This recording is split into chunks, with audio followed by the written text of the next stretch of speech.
Well, I hardly have to introduce Dr. Sebastian Gorka. He's a military and intelligence analyst, Fox News strategist, former deputy assistant to the president, and also the author of the book, Why We Fight. And he has now got his own show, which I'm sorry to hear. We're sorry you won't come here anymore. He's got a new show called America First, which is starting on January 1st. Where is that? That's with the Salem Media Group, so it's with our good buddies, Dennis Prager and everybody else. Oh, congratulations, man. That's great. You deserve it. Thank you. Thank you. Thank you. So, are you growing a beard? I am. If you are, I approve. I approve. Do you? Do you like it? Approve. I just thought I want to look more like Gorka. That's, So, well, thank you. I appreciate it. I think I'm hoping by Christmas I'll be able to come down someone's chimney without getting shot. I'm really happy you're here. Aside from the fact that I like seeing you, I'm happy you're here because you're such an eloquent defender of Donald Trump. And this is a good day for Trump in a lot of ways. I mean, not a good day to have people. Can I just say something before you get onto the serious stuff? I tell everybody who will listen that you are one of my favorite podcasts. But what you did with Knowles, that behind the scenes of Another Kingdom, that was the best ever. That insight into Hollywood, into the insanity, into the whole male-female thing. If you guys have not listened to the extra, shame on you. Listen to it now. Well, I appreciate that. Thank you. It was actually an entertaining talk. I enjoyed doing it. I appreciate it. So Donald Trump has been proved utterly right. Now, Jim Acosta looks like he looks like the buffoon he is. And, you mean Abilio Acosta? Yes. Look at me. I'm Jim Acosta. And Trump has been proved totally right. Did he make a mistake? Did Trump make a mistake in selling the border crisis, the caravan crisis, as hard as he did? I was quoting Selena Zito, who says he alienated some suburban voters who support border security, but felt that he was being racist, that he was selling a racist message. Now, I ask you this because I know you support him. Do you feel he may have made an error there? Well, I can't give you any kind of empirical data that would give you an answer either way. But when you look at the footage of asylum seekers throwing rocks and bottles at the CBP, and the CBP sounds like another government acronym, but the Customs and Border Patrol are simply the federal police officers who guard the front door of America. My parents were refugees from a communist dictatorship.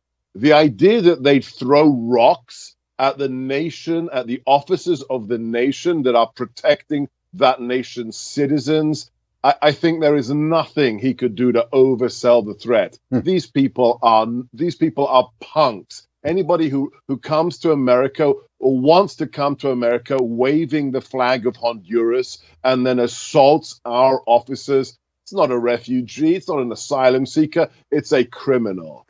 Do you think there is any chance? I mean, now we've started to hear Hillary Clinton, John Kerry talk about the mistake that Angela Merkel, because it's bringing Merkel down. She's basically out because of this. We saw Chris Matthews on MSNBC saying there's got to be enforcement at some point. Is there any chance that this new Democrat Congress is going to come in and say, okay, we will trade you some border wall funding for DACA? First things first, you have to ask the question, why? Why does Hillary, why does the German Hillary, why does Merkel suddenly do a 180? This isn't about suddenly the scales have fallen from their eyes. It's what it's always about, Drew. You know it as well as anybody. It's about power. They realize that this isn't working. They realize that the open border mantra that 7 billion people should be allowed into America isn't working. So they want to maintain power. So what do? They get into their boat. They shift the sails to the right direction to catch the wind. They couldn't care less on the issues. It's about staying in power. So no, I don't think there's any chance that there will be a reasonable House with people like Maxine Waters and Adam Schiff running committees. The next 2 years is literally going to be the lunatics running the asylum that is the House of Representatives. which means in 2020, it's going to be a cakewalk for the president back into the White House. You think so? You think this is Yes. all right? Well, I'm going to hold you to that. We're going to remember that prediction. But Please. Now, Maxine Waters, I mean, she had some crazy thing where she was saying the entire caravan was a conspiracy that Trump invented. So, you're obviously right about what's going to happen next. I mean, Adam Schiff is he's such a McCarthyite. He's going to be investigating Trump's shoe size by the time he's finished. Do you see in this Mueller investigation, I heard yesterday there was something like 52, I believe was the number, closed indictments. I mean, and Dershowitz saying this is going to be a disaster for the president. Do you think this is a disaster looming? No, because I know that there was no Russian collusion. I was in the Oval with the president.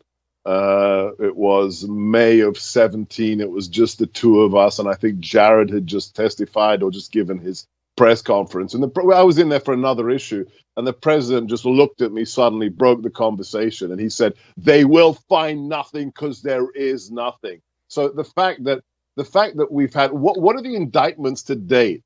Really? Papadopoulos gets what? 2 weeks? Yeah, 2 weeks. Because he misspoke in front of a federal agent.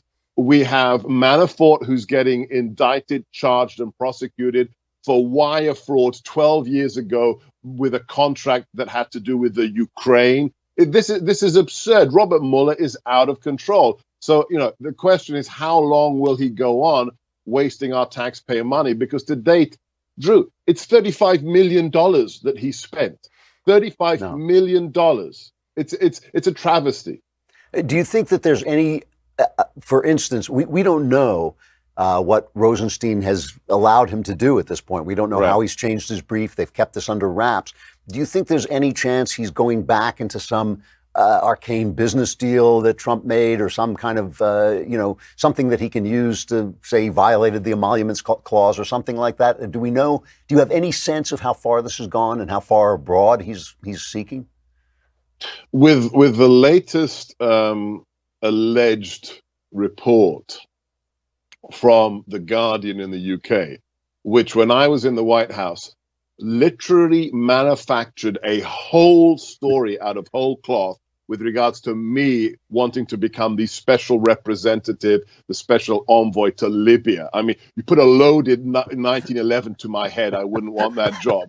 So The Guardian has a reputation for fake news, but The Guardian's reporting that Manafort met with WikiLeaks 3 times. And what did WikiLeaks respond?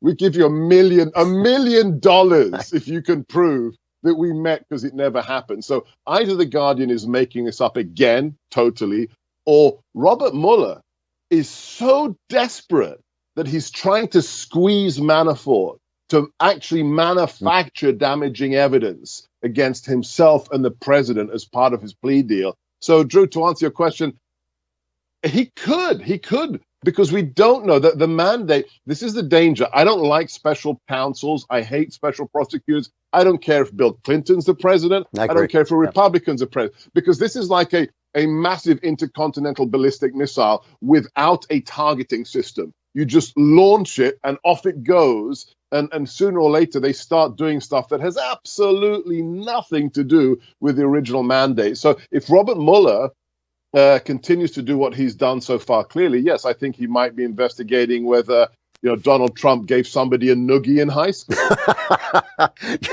One of the other amusing things to watch on cable news is people speculating about what Donald Trump is going to do. The Democrats have gotten themselves so worked up about Whitaker in the Justice Department basically firing Mueller.